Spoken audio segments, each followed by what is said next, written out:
What is up, YouTube, and welcome to this Arrow video. So if you're new to the channel, a like and a subscribe is super appreciated.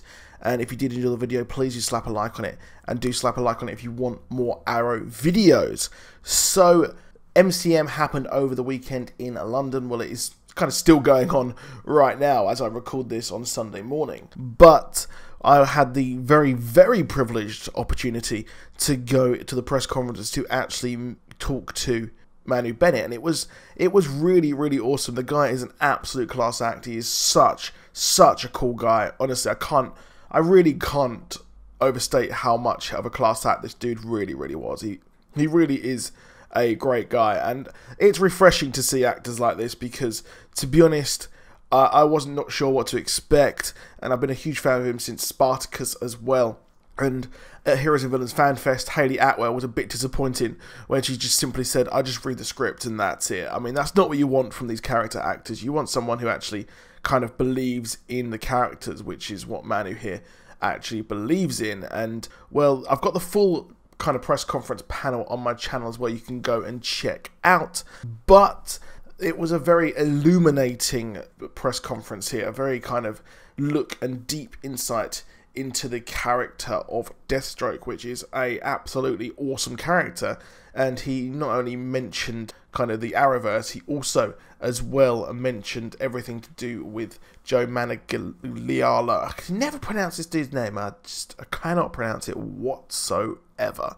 But he released some very cool information about the Deathstroke crossover. So he mentioned that, well, he's going to be finding his son, of course, we know that, played by Liam Hall. But what is curious is that he mentions that he will be teaming up with Oliver to go and find him. So we will be getting a Deathstroke and Oliver Queen team up, which I think is going to be a lot of fun. And they're kind of at a good point now, the fact that the whole Mirakuru thing is gone, and, well, they can actually work together, albeit, you know, he killed his mum, but that seems to, like he said that it would be disregarded.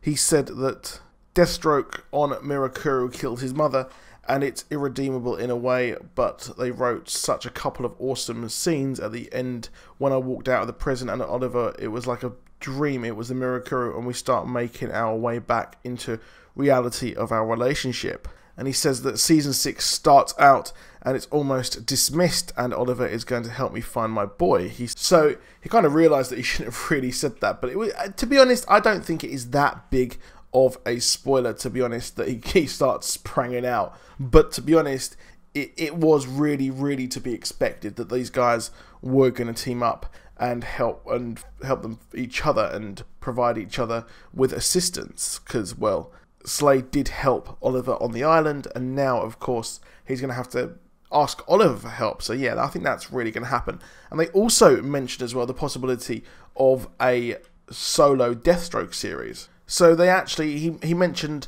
the fact that WB kind of, they have priority over every character that is used, which is obviously, you know, it goes without saying. But they mentioned that the Suicide Squad was something which was that had to be taken away, and obviously we've got the Deathstroke movie coming out as well. He said that Mark Guggenheim and I talked about a Deathstroke TV series, and it would be awesome if we could make it R-rated, if we could maybe leap onto another network platform that could be at that level, make it Logan-esque and all that sort of stuff. Mark and I could write that series, but it's not our property to say.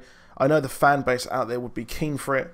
Mark Guggenheim has been fairly honest with me in the way that he's been constrained. You might say in terms of how to include Deathstroke in the Arrow series. Warner Brothers, adult company, the film branch have made it not possible to use certain characters on the TV show. It's kind of a shame, but who am I to say? At the end of the day, it's their property, and they've got to treat it in the way that they think is best in order to make the most impact, which, yes, that does make a hell of a lot of sense, to be honest, for this Deathstroke. And Deathstroke's going to be freaking awesome in the Batman, and also as well, if he is in the Batman, that is, because we don't actually know if he will 100% be in that, but we know that a Deathstroke movie is being made, and it seems like the DCEU is a very, very busy franchise over at WB headquarters now, isn't it? Because we've got Shazam with Zachary Levi, which is quite a big thing as well. We've got obviously the Batman, Deathstroke, Wonder Woman 2, Cyborg, Flashpoint. I mean, Flashpoint in and of itself is something that is big, huge, to be honest, to actually be featured in this. But we know that the Deathstroke will be coming back here in episodes 5 and 6, and he will be awesome in a two-parter episode. So I'm going to be excited to see where this will actually be going. To be honest though, I can't really see a Deathstroke spin-off ever actually happening on the CW or anywhere else other than obviously the film that is being made, which is a proper shame because I really think Manu was perfect as this role, but Joe Manigal, however you pronounce his name, he is arguably a bigger star, obviously being in Magic Mike, being in a lot of high-profile Hollywood movies. I think that having him on this is going to allow them a lot more of exposure to people who don't really know who Deathstroke is. But yeah, that is a real shame. And we've also got the actual synopsis for episode 6 of Arrow Season 6 as well, which is called Promises Kept. Oliver makes a big decision as Slade continues to uncover clues about his son's last few years. Oliver makes a big decision. Meanwhile, the Green Arrow leads the team into battle against the Dragon, a villain who is stealing valuable tech in Star City. So yes, that is obviously a big thing there where Oliver actually makes a big decision, possibly to actually work with Slade to help out as well. And we've got the incoming Richard Dragon, which is going to be stupidly fun to see him on this show. So let me know what you think in the comments. Are you excited to see where this will go? This is obviously coming up to the crossover as well, so I expect a lot of plot threads to be kind of cliffhangers leading into the crossover, and then we'll have the mid-season finale, which is a real shame because, you know, we've only just got this back. But that is it for this video. Please drop a like, please do subscribe, and I'll see you soon, and goodbye.